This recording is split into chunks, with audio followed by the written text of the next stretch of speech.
A young nurse saved a man from taking his own life after losing only child. Unaware he's a billionaire. Love found them.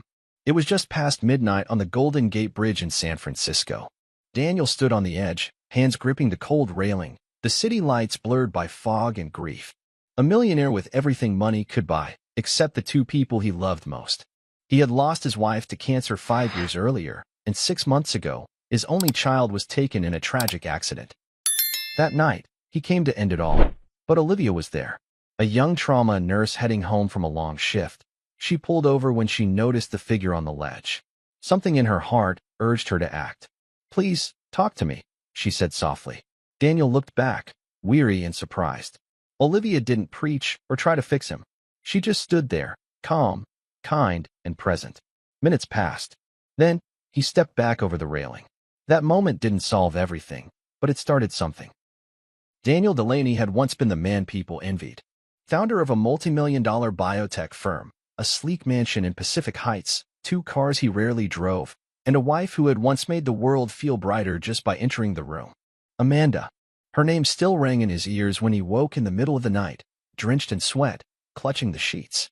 She had been graceful and strong, even as the cancer hollowed her out. And when she was gone, Daniel clung to their son, Lucas. The one person left who carried Amanda's eyes and crooked smile. Then came the accident. Lucas, barely 9 years old, had been riding his bike near the school when a delivery truck took the turn too wide. The driver was sober. It was just a mistake.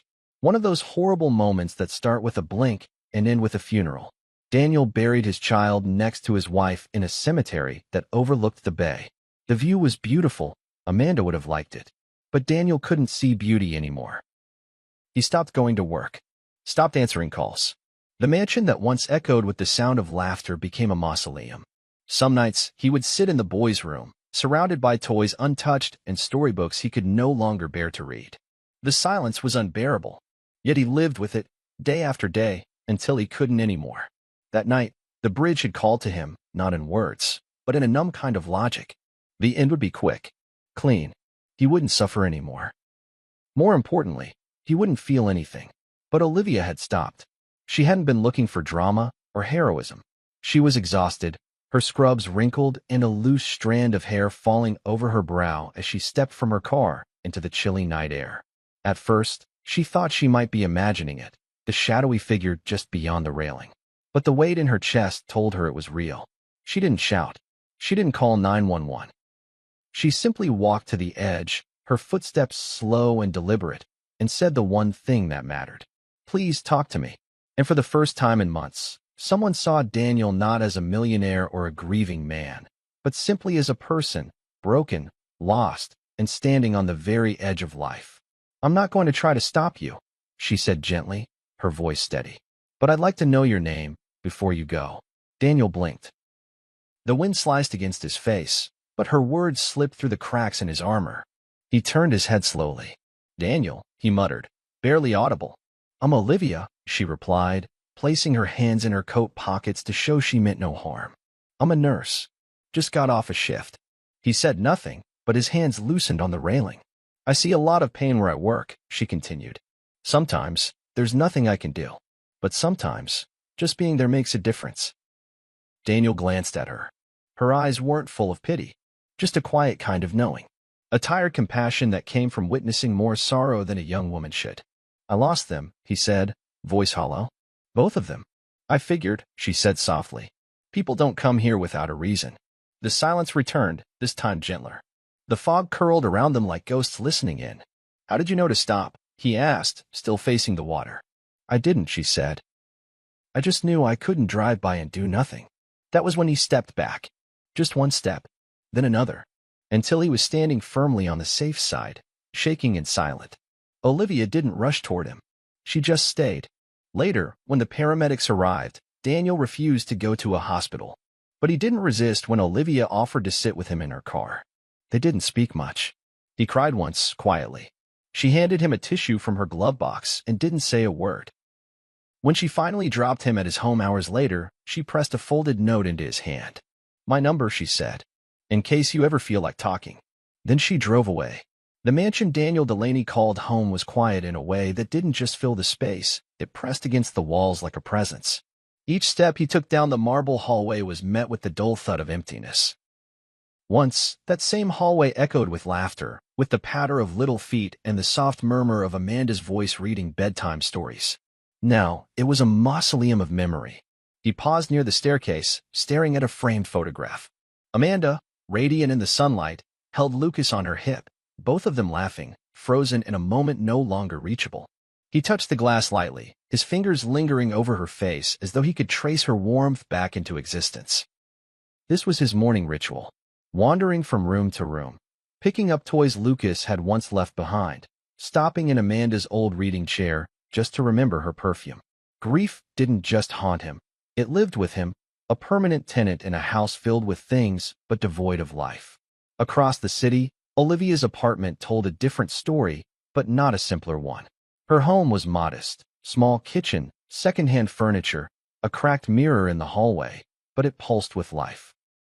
As she dropped her hospital bag near the door, her younger sister Lily called from the couch, "You working a double tomorrow?"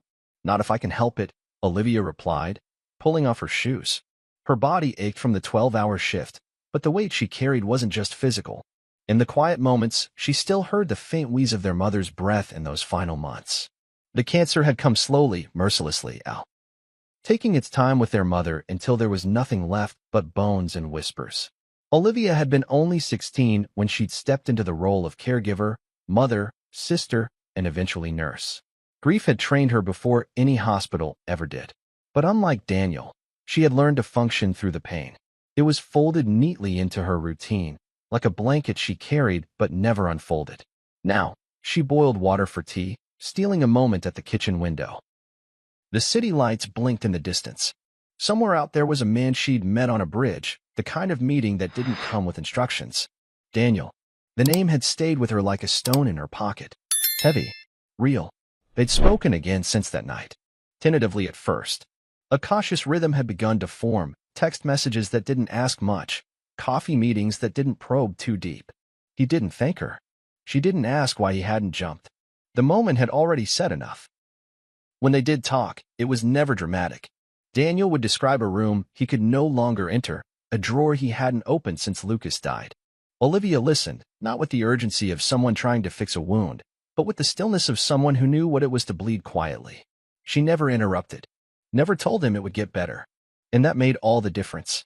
"People keep telling me to be grateful for what I still have," Daniel once said, eyes fixed on his untouched coffee.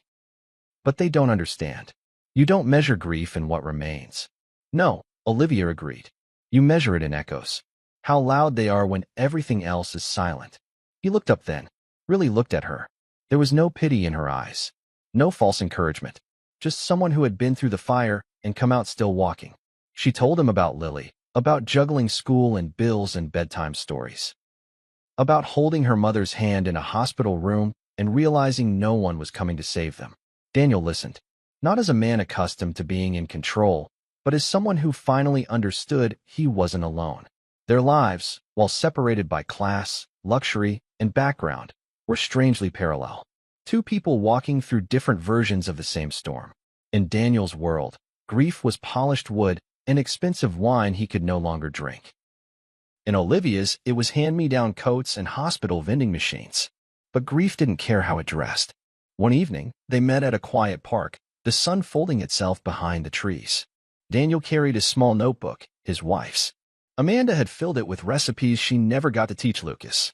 He hadn't opened it since she passed. She used to say the smell of garlic and butter could cure anything, he said, offering it to Olivia. She flipped it open slowly, reverently. "Sounds like something my mom would have said," she smiled. For the first time, Daniel smiled back. They didn't fall in love with dramatic gestures or candlelit confessions. Their bond wasn't born out of attraction. It was shaped by recognition. Two souls weathered by loss, stumbling into the strange comfort of being understood without explanation. Daniel began visiting Olivia's apartment. At first, awkwardly standing near the door, unsure of how to belong in a space that smelled like lavender and pasta sauce.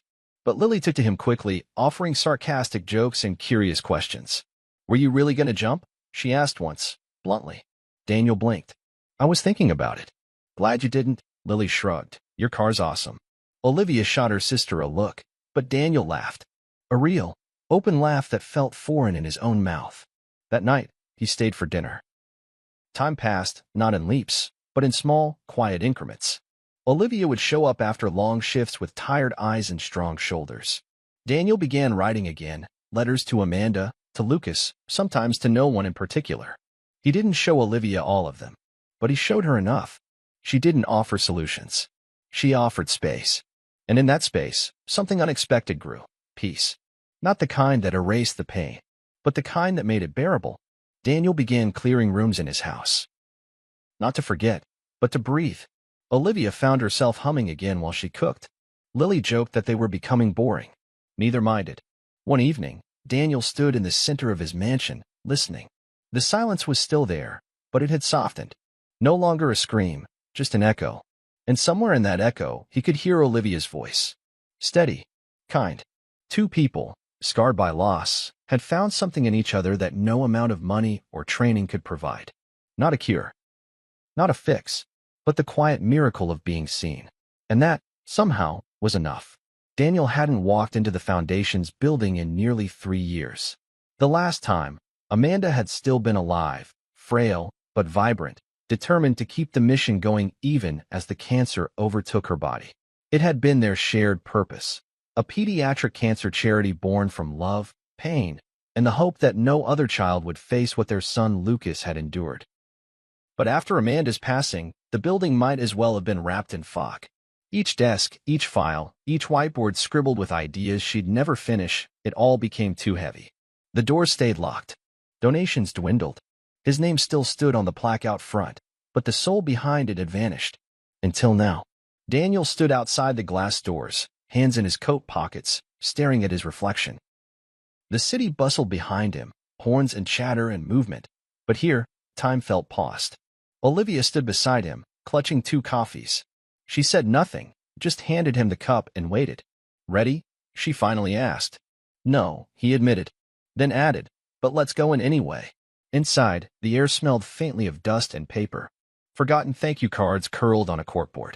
A child's drawing of a rainbow still hung above the receptionist's desk. Daniel exhaled slowly. Somehow, just breathing there felt like an act of bravery. They began with small things. Cleaning, sorting, making calls. Olivia never rushed him. She worked steadily beside him, sleeves rolled up, laugh lines etched into her tired face. Some days, they barely spoke. Others, they shared quiet conversations between tasks, about Lucas, about Amanda, about the kids they were trying to help. For Olivia, the work stirred something dormant. It wasn't just about giving back. It was about being part of something that wasn't survival. She'd spent years reacting to emergencies, patching holes in people's lives. This felt like planting seeds. One afternoon, they visited a local community center, part of a pilot art program the foundation was funding. The center was alive with energy. Kids chased each other with dripping paintbrushes, and the scent of acrylic filled the air. A wide, unfinished mural stretched across the far wall. Bright swirls, half-formed animals, stick figures with lopsided smiles. Daniel looked overwhelmed. Olivia gently nudged him. We'll survive, she teased. He smiled hesitantly, but it was real. Then, a boy with pale skin and wide eyes tugged Daniel's sleeve. He couldn't have been more than 8. A small blue bandana was tied around his bald head. Want to help me finish the dragon? The boy asked, holding up a brush like an offering. Daniel knelt, not even hesitating. Only if I get to pick the color. The boy grinned. Deal. Olivia watched from across the room as Daniel dipped his brush in orange paint and leaned in, utterly focused. His laugh rang out a moment later when the boy accidentally smeared blue across his cheek. It was the first time Olivia had heard that sound from him, light, unguarded, childlike. Something shifted inside her. It wasn't romantic, not in that moment. It was something deeper, a recognition of grace. Here was a man still shattered in many ways, yet kneeling on a tile floor, coaxing joy from a sick child, smudged in paint and memory. There was beauty in his brokenness. Not because he had healed completely, but because he had chosen to begin.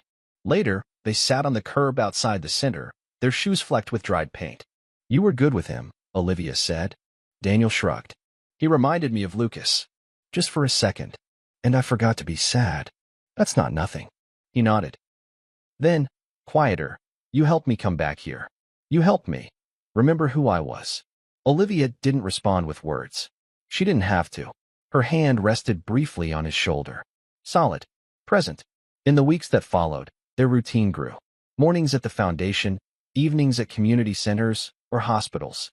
They organized fundraisers, delivered care packages, helped struggling parents fill out paperwork.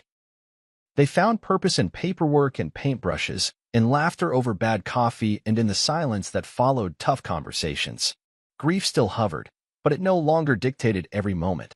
One rainy Thursday, Daniel stood at the edge of a hospital room, watching Olivia teach a little girl how to braid a friendship bracelet. The child's foreline curled beside her arm like a stubborn vine, but her eyes were bright. Olivia leaned in, letting the girl guide her hands, laughter filling the room. Daniel didn't realize he was smiling. He stepped back into the hallway, heart thudding. Not with romance. Not yet. But with something harder to name. Admiration. Gratitude. The dawning understanding that Olivia wasn't just the woman who had saved him on the bridge. She was the person who saw him when he couldn't even see himself. And slowly, carefully, he began to let her in. Not all at once. A lunch invite here. A story shared there. She told him about the years after her mother's death, about Lily's defiant teenage years, about her fear that she'd always be stuck in survival mode. I don't want my life to just be about enduring, she confessed once. I want it to be about meaning. Daniel looked at her, truly looked. You've given meaning back to mine. There were no grand declarations. No sweeping gestures. Just two people choosing, day after day, to walk side by side. In time, Olivia brought Lily to one of the center's mural days.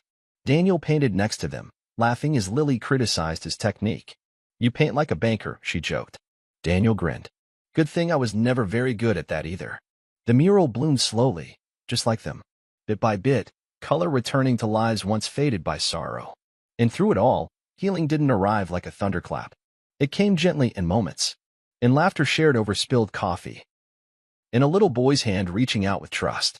In the brush of paint on a canvas, and a new chapter beginning. They were still grieving, still learning.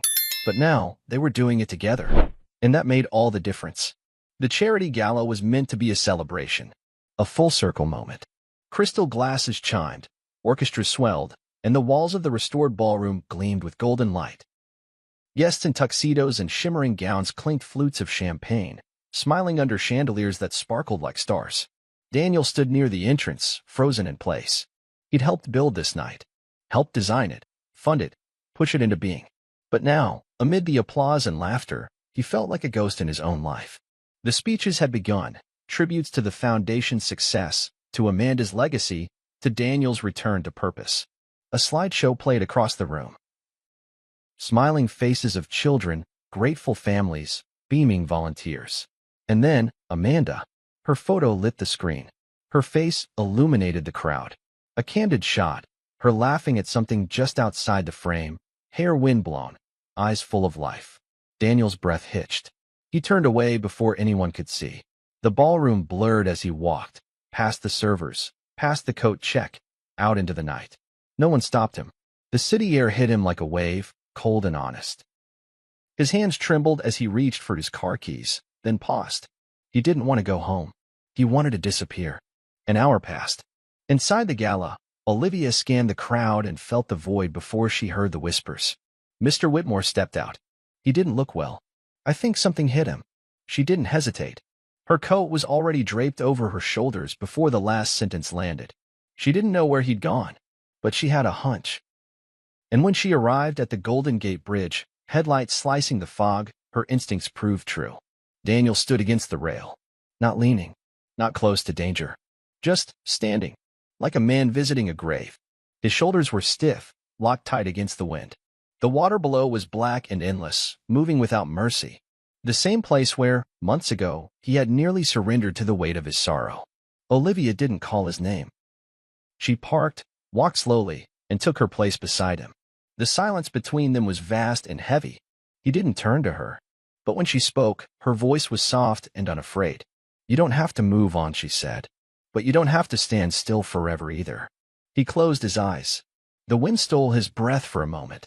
Then, at last, he spoke. I couldn't breathe in there. Not with her face on that screen. Not with everyone smiling like she's a fairy tale instead of a woman I watch fade away. His voice cracked. I thought I was ready, he continued. But I'm not. She's still everywhere. Olivia nodded. Of course she is. She died 5 years ago. I tell myself I should be okay by now. That I should have rebuilt something. That people are watching me, waiting for me to be whole again. But I'm not. I'm still broken.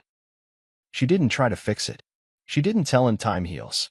She didn't offer the kind of shallow reassurance he'd come to despise. Instead, she leaned on the rail beside him, eyes fixed on the water. I used to count the patients I lost, she said quietly. Back when I was new in the ER. It felt like keeping score would make the grief make sense. Daniel looked at her, surprised. I kept a notebook. I thought if I could write their names down, I wouldn't forget them. That maybe I owed them that. And did it help? Only for a little while. Then I stopped counting. But I never stopped feeling it. The fog rolled in heavier, wrapping around the bridge like a curtain. The city behind them disappeared, muffled by distance and mist. I remember one night, she continued. We had this 8-year-old girl come in. Asthma attack. Severe. I was just a med student then, but I'd seen cases like hers. I knew what to do. I knew the theory. But she didn't make it. I froze for a second. Just long enough. Daniel didn't speak. He didn't need to. I've carried her with me, Olivia whispered. Every time I've saved someone since, she's there. Like I'm making up for her. They stood there, two souls etched by different tragedies but joined by the same ache, that cruel, invisible thread of survivor's guilt. People tell you grief fades, Daniel said finally. But that's not true. It settles. It moves into the corners. It waits. Olivia nodded. Yes. And every now and then, it walks right back into the room. He looked at her, not with shame this time, but with naked vulnerability. I loved Amanda. I loved my son. And I hate that I survived them. You didn't choose that, she said gently. But I didn't stop it either. You couldn't.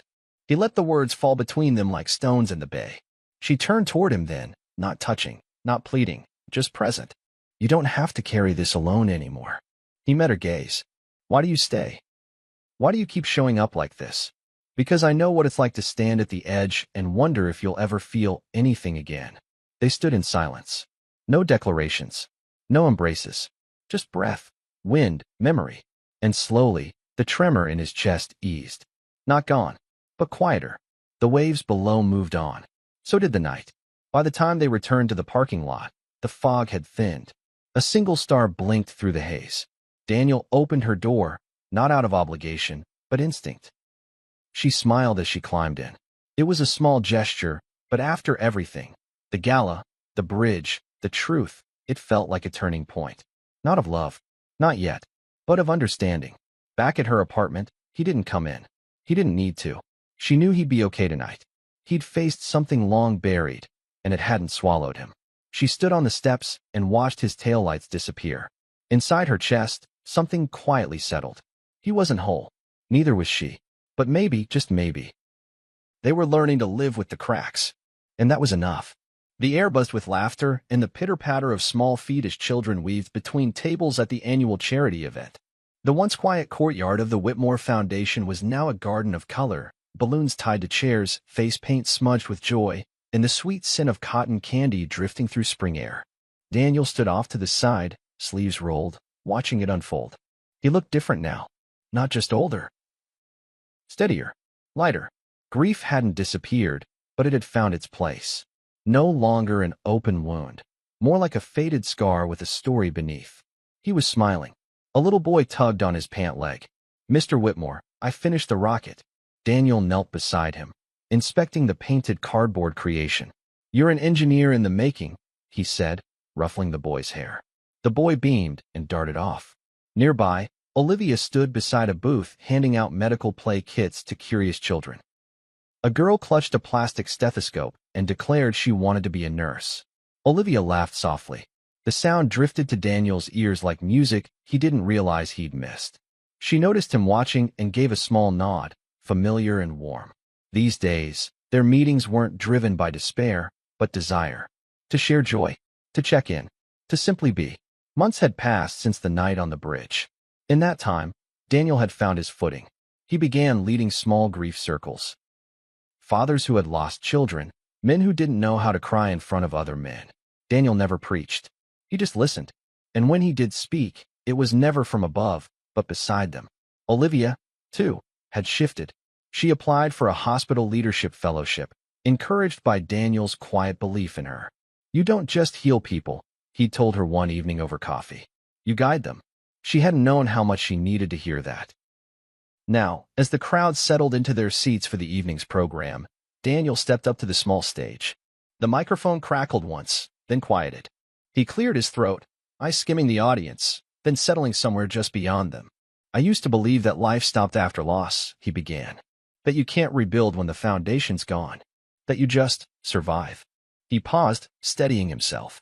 But someone once showed me that surviving isn't the same as living. That healing isn't loud. Sometimes it's just showing up, sitting beside someone in silence, saying nothing, but saying everything. A hush fell over the courtyard. She didn't fix me, he said, voice soft but certain. She reminded me that broken things can still grow. That hope can show up in scrubs and sneakers, with no agenda but to hold space. Olivia's eyes shimmered. He didn't look directly at her, but the words wrapped around her like a quiet embrace. Some people, Daniel said, come into your life not to fix you, but to show you how to begin again. Applause rose slowly, then fully, as he stepped down. He didn't seek her out right away. He greeted guests, posed for a few pictures, chatted with volunteers. But eventually, they found each other near the garden path where the paper lanterns swayed. They didn't speak. They didn't need to. Her hand found his. His fingers closed around hers. And for the first time in a long time, they didn't feel like survivors clinging to the edge. They felt like people who had chosen to stay, to grow, to begin again, together. The late afternoon sun filtered through a canopy of trees, their branches tall and sheltering, swaying gently in the breeze. The grove stood in quiet reverence, each tree planted by Daniel over the years in memory of his wife and son. What once was sacred ground for grief had grown into something else entirely. A living testament to love that never faded into the resilience that followed it. Now, it stood witness to a different chapter. A small cluster of friends and children from the foundation sat in folding chairs, their faces glowing with joy, their hands filled with wildflowers. Laughter was gentle. Smiles were soft. There were no cell phones raised, no string quartet playing, no elaborate aisle lined with roses. Just the hush of the wind, the chirping of birds overhead, and two people standing side by side beneath a wooden arch entwined with ivy and memory. Daniel wore a dark linen suit, his posture calm, his hair flecked now with gray. His eyes held the kind of peace earned only through pain and patience. Olivia stood next to him, dressed in a simple cream gown, her hair swept back, her expression composed but lit from within.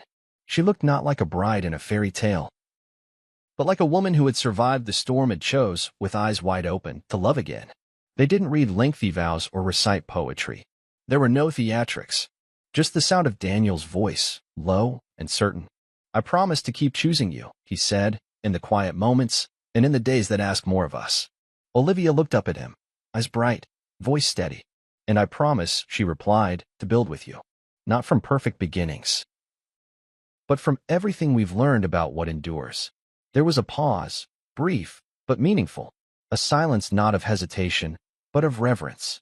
They didn't kiss. Instead, they reached for each other's hands, fingers locking like roots finding their way into soil. Their smiles were small, but full. The kind of smile that knows how far it's come. Behind them, the children let out a gentle cheer. One of them, a boy who had battled cancer and now wore a tiny bow tie, ran up and handed Olivia a hand-drawn card, a picture of two hearts and a tree. She knelt, accepted it with thanks, and hugged him close. Daniel looked out over the small gathering and then toward the trees. His hand tightened slightly around Olivia's. He didn't need to say it out loud, but he thought it all the same. Life hadn't given him a second chance in the way people often imagined. It hadn't restored what he'd lost. It had offered something else, something gentler, slower, real. As they turned to walk back down the path, no confetti, no grand music, just the rustle of leaves and the beat of joined footsteps, there was a feeling that lingered in the air. Not triumph, not romance, but peace. Peace that had taken years to arrive, earned through every broken moment and quiet repair. Peace that came not with rescue, but with the quiet decision to stay, to show up, and to build something worth holding. They walked together, not toward a dream, but toward a life. Their life. And beneath the shade of the trees planted in memory, something new had taken root. Something whole.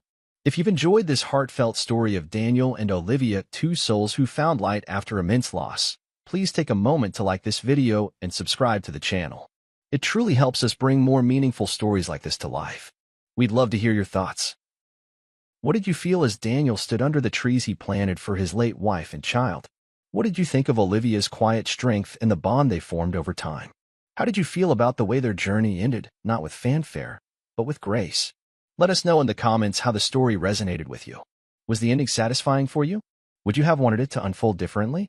And here's a little challenge. Rate the story on a scale of 1 to 10. We're curious to see what you thought. Also, tell us where in the world you're watching from.